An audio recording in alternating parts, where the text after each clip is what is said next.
Hello everybody. In this video we are going to learn about the formations and physical properties of minerals. So these are the two lesson goals for this video. You should be able to describe natural processes involved in mineral formation, as well as to list key physical properties used to identify minerals after watching this video. So these are the processes involved in creating minerals in nature. The first one is solidification. The second one is precipitation. And nope, not rain. Okay, so it's a completely different process. And the third one is called solid state formation, or sometimes it is called diffusion. And the last one is production by organisms, or I think the book says that I think the book is calling it as biomineralization process. So let's take a look at the first process, which is solidification. It's a very simple concept. So whenever you have a liquid, if you have a glass of water and then you drop the temperature of that glass of water, for example, by putting it into a freezer, right? Then eventually that glass of water will become ice, will become a solid phase of H2O. Okay, so that's the example.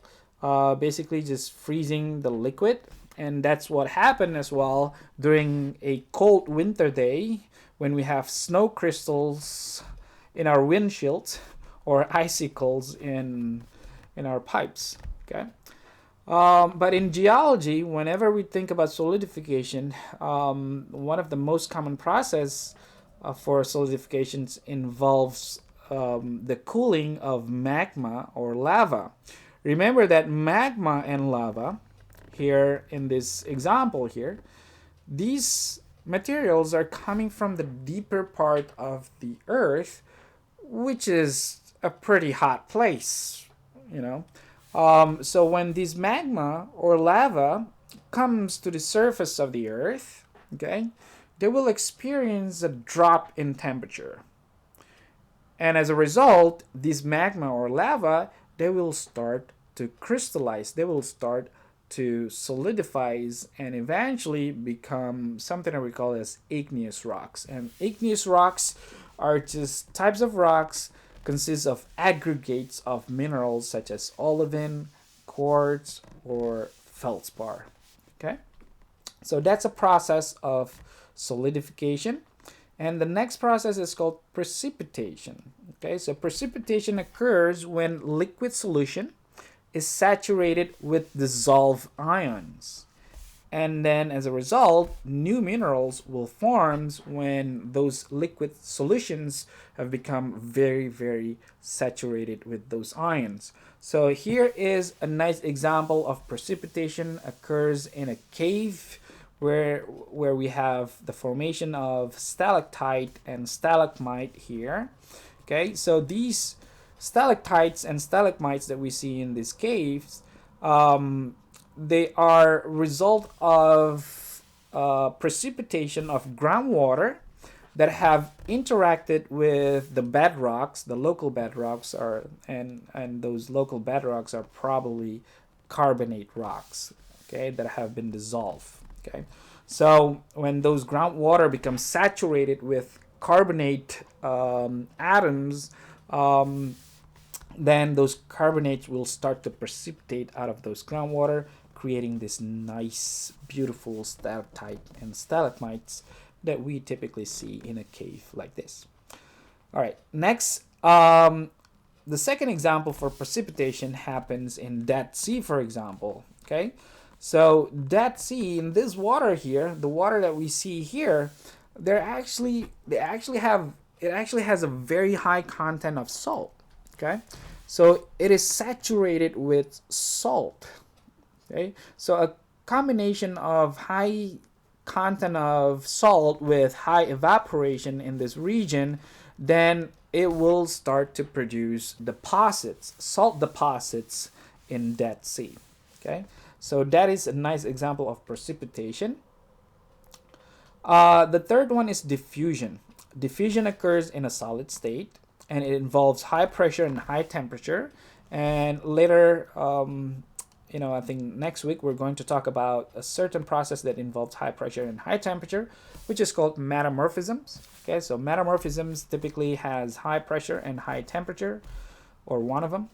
And diffusion happens when atoms migrate through crystals and form new minerals. Okay, so these atoms right there, they migrate within solid state, and then they will start to form new minerals. Okay, because they happen in a solid state, they occur very slowly. This process happens very slowly.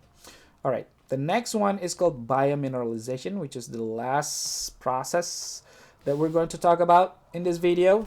It refers to the production of minerals by organisms. So for example, here, reef organisms, they actually extract ions from the ocean water to make their shells.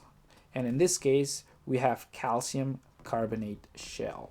Okay, and this is how it looks like under microscope. But that's the last process to create minerals. Okay, the next one is how can geologists identify minerals? Okay, so that's the next question.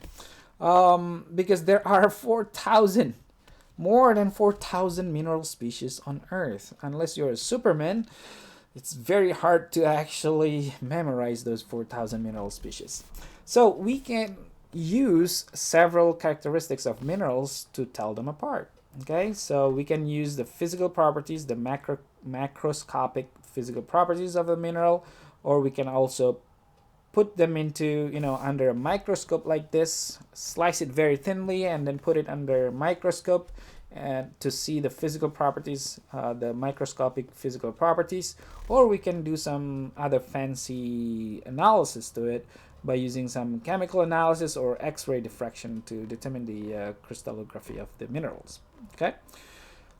In this video, we are going to focus on the first two, the macro and microscopic physical properties of the minerals. So these are the mineral properties. Okay. I know there are many of them, but just try to understand the concepts of each of the properties. Okay. In this video, we're just going to focus on the first 6 of these mineral properties. And let's take a look at the first one, which is color. Color can be very helpful for some minerals. So for example, for malachite here, these green minerals, the color kind of gives away that it is a malachite. But sometimes in other types of minerals, it's just not very useful. So for example, quartz has a very wide range of color. Okay, sometimes it's kind of like pinkish color. Sometimes it just has a very clear. It doesn't have any color, or it has or it may also have a milky white color. Okay. The next one is called luster. Luster is the way a mineral scatters light. For this course, I just want you to focus on the 2 types of lusters. One is called metallic lusters, and the other one is called non-metallic luster. Okay, so this is how metallic luster looks like, and this is pyrite. Okay, this is fool's gold. So it's not a gold, but it's pyrite. And this is an example of non-metallic luster. Obviously, we can see how different the luster is. Okay, the luster between these 2 minerals. And here on the right side, we have feldspar, plagioclase feldspar, or potassium feldspar. Okay.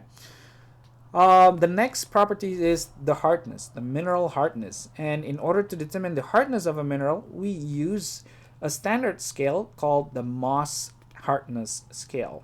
Okay, Mohs hardness scales goes from 1 all the way to 10 right here.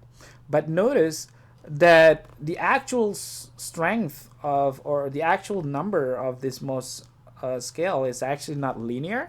So for example, diamond here has 7,000 unit of hardness. It's actually about 6 times stronger than quartz, even though diamond is actually number 10 and quartz is actually number 7. Okay. So that's Moss hardness scale, and we also use some common objects in order to determine the hardness of a mineral. For example, we use fingernail. So our fingernails has a hardness of 2.5. So that means that our fingernail can scratch gypsum and talc, but don't try to scratch calcite with your fingernail because you're gonna basically scratch your fingernail. Okay, so copper penny is another common object that we typically use. It has 3.5 on a Mohs hardness scale.